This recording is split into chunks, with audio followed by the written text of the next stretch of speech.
Hello everyone, hope you are doing good and Bangladesh का match आपने देखा होगा।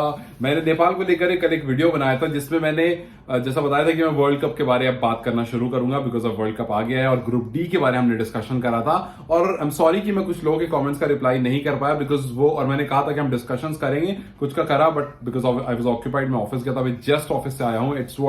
इट्स 5:50 इन द मॉर्निंग, तो मैं ये रैप अप करके and then I will go to sleep. तो मैंने सोचा उससे पहले एक इंपॉर्टेंट वीडियो बना देता हूं, और इंपॉर्टेंट इसलिए मैं कह रहा हूं बिकॉज मैंने ग्रुप डी जो डिफाइन करा था उसमें मैंने बताया था कि ये ग्रुप जो है वो कंपैरेटिवली आसान है। अगर किसी और भी ग्रुप में नेपाल होता तो सुपर 8 तक जाने का सपना ही होता, पॉसिबल नहीं होता वहां तक। तो कुछ लोगों ने कॉमेंट करा, एक कॉमेंट आई रिमेंबर, आपने किसी में कहा था कि वो ग्रुप ऑफ डी जो है ग्रुप ऑफ डेथ है, आप में से किसी एक ने वो लिखा था और आपकी अपनी एक्सप्लेनेशन थी उसको लेकर। कुछ ने कहा कि नहीं भैया, ग्रुप डी जो है वो मुश्किल ग्रुप है, आसान नहीं है। फिर सबने अपना, तो अब मैं आपको बताता हूं कि मैंने आसान क्यों कहा था कि ग्रुप डी कंपैरेटिवली आसान है, और मैंने वहां पर एक्सप्लेन भी किया था। बट क्योंकि अब बांग्लादेश का मैच हो गया है तो मुझे ज्यादा एक्सप्लेनेशन देने की जरूरत नहीं है। मैं इस मैच से डिस्क्राइब कर सकता हूं कि ये क्यों आसान है, और क्यों ये बात मैंने पहले ही कही थी। Because when I look at team, और जितनी मेरी अंडरस्टैंडिंग है क्रिकेट को लेकर के, वहां पर मुझे बहुत क्लियरली दिख रहा था कि भाई देखो, ग्रुप ए से इंडिया पाकिस्तान जा रहा है, ग्रुप बी से ऑस्ट्रेलिया और इंग्लैंड जा रहा है, ग्रुप सी से न्यूजीलैंड और वेस्ट इंडीज जा रहा है, ग्रुप डी में कोई भी दो स्ट्रॉन्ग टीम नहीं है। ग्रुप डी में एवरेज टीम्स हैं और एक स्ट्रॉन्ग टीम है, that is South Africa. And South Africa वो टीम है जिसको नीदरलैंड्स 2 बार हरा चुका है। And that is the reason कि मैंने आपसे कहा था कि अगर Nepal group A B C किसी में भी होता, क्या आपको लगता है कि इंडिया वर्सेस नेपाल होता और नेपाल पाकिस्तान या इंडिया को हरा देता? ठीक है, on good day it is possible. Being a fan आप कह सकते हो कि हाँ बिल्कुल हरा था, क्यों नहीं हरा था, किसी को भी हरा सकता है। That's a good approach and that should be there. लेकिन when you will look at India, मैं आपसे बोलूं कि भाई आपका से एक ओपोनेंट इंडिया है, एक ओपोनेंट बांग्लादेश, आप किसको चूज करोगे? Obviously you choose Bangladesh. आपको लगेगा यार बांग्लादेश को चूज करते, जब रास्ता वही है, जाना वही है, तो मैं क्यों डिफिकल्ट चूज करूं? मैं ऐसा चूज करता हूं जो एवरेज हो ना। सिमिलरली आप अगर जाओगे, मैं बोलूंगा ऑस्ट्रेलिया चूज करोगे या फिर श्रीलंका चूज करोगे, आप श्रीलंका चूज करोगे। That was the reason I said कि इस ग्रुप में जब आप देखोगे नीदरलैंड, श्रीलंका एंड बांग्लादेश, ये तीनों एक तरह की टीम है, एंड नेपाल, तो आपके पास सिर्फ साउथ अफ्रीका वो टीम है जो डिफिकल्ट है। एंड वो साउथ अफ्रीका नीदरलैंड से 2 बार हार चुकी है वर्ल्ड कप। सो कंपैरेटिवली आपको जो ग्रुप मिला है वो ग्रुप ऑफ डेथ, जैसा किसी एक ने कहा था, वो नहीं है। Comparatively it's an easier group. अगर आप ऊपर जाते, आपको India, Pakistan, England, Australia, West Indies और न्यूजीलैंड, इन टीम से खेलना पड़ता जो कंपैरेटिवली स्ट्रॉन्ग टीम्स हैं, जो ग्रुप डी में टीम है उनसे। और हमने देख लिया यूएसए ने बांग्लादेश को हरा दिया यार। आप सोचो, Bangladesh was playing with a good squad, with a full squad. Shanto हो गए, साकिब उल हसन हो गए, लिटन दास हो गए, ये जो बड़े बड़े नाम है ना, ये बड़े बड़े नाम हलवा बन गए। इनको, they were struggling while batting, they were batting as if it's an ODI game, they did not look like they were prepared for this T20 World Cup। आप सोचो कि जब बांग्लादेश की ऐसी हटी हो गई, मतलब आपने हटा दी ना बांग्लादेश की, this is what you need. एक गेम हराना है भाई, बवाल नहीं है, ऐसा नहीं आप सीरीज खेलने जा रहे हो, आपको एक गेम हराना है। आपने वेस्ट इंडीज ए को एक गेम हराया ना जब वो आए, तो it's like Bangladesh, it's like Sri Lanka. तो आपको एक गेम हराना है, आपके पास नीदरलैंड है, बांग्लादेश, श्रीलंका है। एक और एक कमेंट भाई ने कहा था, किसी ने, कि सॉरी मैं आपके नाम भूल गया हूं, एक किसी ने कहा था कि भाई आप क्यों सपने दिखा रहे हो, क्यों बड़ी बड़ी बातें कर रहे हो, सुपर 8 में नहीं जा रहा नेपाल। मैंने उस टाइम भी यही कहा था, भाई मैं ये नहीं कह रहा हूं नेपाल सुपर 8 में जा रहा है, मैं ये कह रहा हूं कंपैरेटिवली इस ग्रुप से जाना आसान है।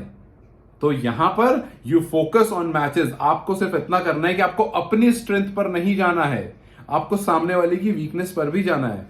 भाई अगर नजमुल हसन शांतो को आउट करना है तो कैसे करोगे? अगर साकिबुल हसन को आउट करना है कैसे करोगे? He can be a pain in the, I won't say that word, but he can be that. अगर आपको लिटन दास को आउट करना, आप कैसे करोगे? अगर आपको साकिब को खेलना, Shakib bowled brilliantly today, Shakib ने रन कंसीड नहीं किए लेकिन विकेट नहीं मिला उनको।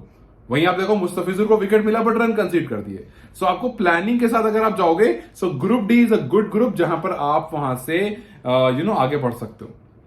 नेपाल का फिलहाल मैच जो है वो ह्यूस्टन से। अब ह्यूस्टन अच्छी टीम है, जो वेस्ट इंडीज आप खेल कर आए ए, अभी आपने विनवर्ड से खेला, अब आप ह्यूस्टन से खेल रहे हो, तो विनवर्ड से कंपैरेटिवली अच्छी टीम है, और वेस्ट इंडीज ए जिससे खेल कर आ रहे हो उस जैसी टीम है। सो ठीक है, यू आर मूविंग अपवर्ड्स। बहुत लोग थे जो कंप्लेन कर रहे थे कि यार ये क्यों मिला, वो क्यों मिला, आपने बांग्लादेश क्यों दे दिया, आपने हमें यूएसए क्यों दे दिया, आपने हमें वार्म अप मैचेस में छोटी टीम क्यों दे दी। और मैंने उस टाइम भी ये बात कही थी, if I am not wrong, और मैं अभी भी ये बात कह रहा हूं कि भाई पहली बात तो ये कि आप उस कंडीशन में खेल रहे हो, सो डू नॉट कंप्लेन। मतलब ठीक है, जो आईसीसी ने आपके सामने रख दिया, मैंने उस टाइम बोला था कि भाई मुझे ये पसंद नहीं आया। मेरा सिंपल फंडा ये था कि आपको एक देना था टेस्ट नेशन, एक देना था नॉन टेस्ट नेशन। वो आपस में खेलते, वो इंप्रूव करते, उनको वैसे खेलने के मौके नहीं मिलते। लेकिन क्योंकि आपको ये टीम मिल गई है, तो इस टाइम पर अब आप देखो क्या हुआ। आपको यूएसए ने बांग्लादेश को हरा दिया। यूएसए लुक लाइक अ गुड टीम। भाई कोरी एंडरसन उसमें है, उसमें 2-3 इंडिया के प्लेयर्स हैं, उसमें इधर उधर के प्लेयर। तो वो जो टीम है वो एक अच्छी टीम है, वो एकदम ही फुद्दू टीम नहीं है।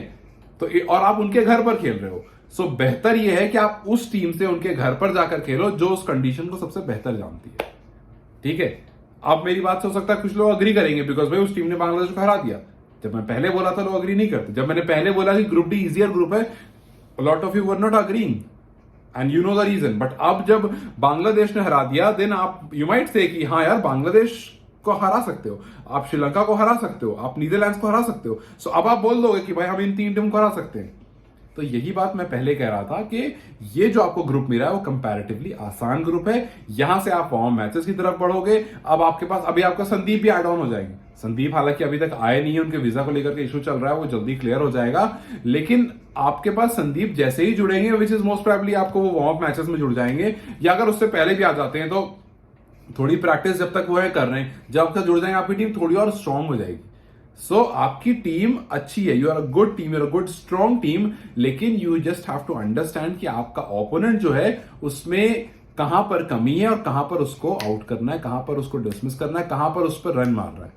You have to make sure कि भाई मुस्तफिजुर को कैसे खेलना है, भाई साकिब को कैसे खेलना है, भाई लिटन दास को कैसे आउट करना है। So these are the scenarios. अगर आपके एनालिटिक्स ने अच्छे से क्रिएट कर दिए, then I am telling you this is your team. यहां से आपके पास मौका है टेस्ट नेशन को हराने का भी। बांग्लादेश को हराना ज्यादा आसान है कंपैरेटिवली किसी अच्छे बड़े डेस्ट नेशन को। श्रीलंका को हराना ज्यादा आसान है। आप लोग ज्यादा T20 खेलते हो compare to Sri Lanka and Bangladesh. इस बात को समझने की कोशिश करो।